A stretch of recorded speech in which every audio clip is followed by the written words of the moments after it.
AITA for telling my uncle I don't want to be like his kids. Backstory. My mom died when I, 14F, was little.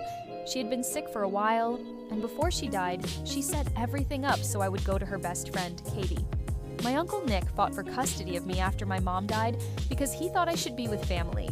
Katie has custody of me and adopted me, but I spend one weekend a month with Nick and his family, although lately it's been a little less because of competitions. The visits to Nick's house aren't court-ordered. Katie just wants me to have a connection with my bio family. Nick and Katie are very different parents. Katie and her husband are both doctors. Nick is a cop, and his wife is a preschool teacher. I've been in private school my entire life, and my school is 1 to 2 years ahead of the local public schools, which are also some of the best in the area and are ahead of the public schools in other areas. Nick and his wife homeschool their kids, 10, 14, 16, mostly for political reasons. I do competitive cheerleading through my school, and I do competitive dance through a studio. I also play piano. I used to do clarinet, but I just quit to have more time for cheer. Nick's kids go to church youth group and youth choir and don't do any other activities.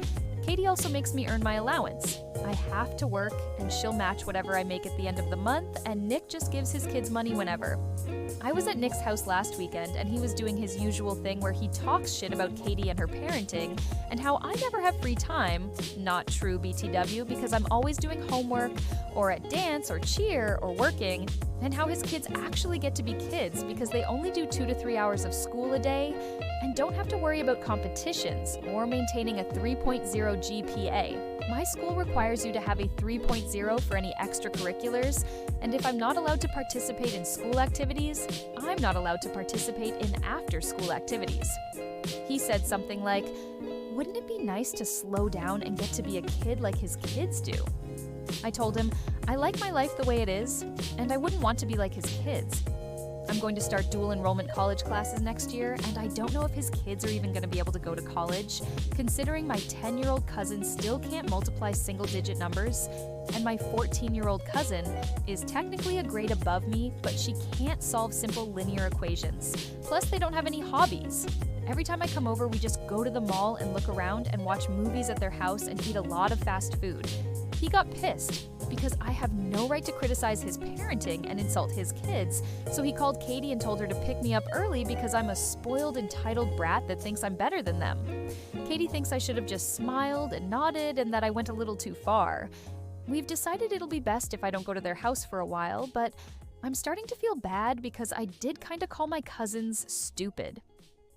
AITA for telling my uncle I don't want to be like his kids. Here's the situation. A 14-year-old girl lost her mom young and was adopted by her mom's best friend, Katie. She still visits her biological uncle once a month. The parenting styles couldn't be more different. At Katie's house, private school, competitive cheer and dance, piano, dual enrollment plans, earning allowance through work, academic standards. At her uncle's house, homeschooling for political reasons, minimal academics, lots of free time, youth group, and no structured extracurriculars. During a visit, her uncle starts criticizing Katie's parenting, saying she doesn't get to be a kid like his children do. She pushes back and says she likes her life and wouldn't want to be like his kids. He explodes and calls her spoiled and entitled. So, was she wrong? Psychology angle. This is about identity formation and loyalty conflict. At 14, teens are building a sense of self. When someone repeatedly criticizes the life you value, it can feel like they're criticizing you. Her response wasn't just about academics, it was about defending her identity.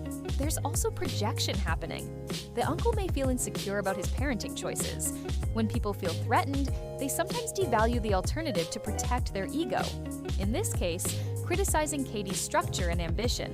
But here's the nuance. It's okay to defend your lifestyle. It's not ideal to insult your cousin's abilities. She wasn't wrong for liking her life or rejecting his narrative. But the delivery crossed into comparison, which triggered defensiveness. This isn't really about math skills. It's about adults pulling a teenager into a parenting rivalry. So what do you think? Justified honesty or unnecessary harshness? Drop your verdict below.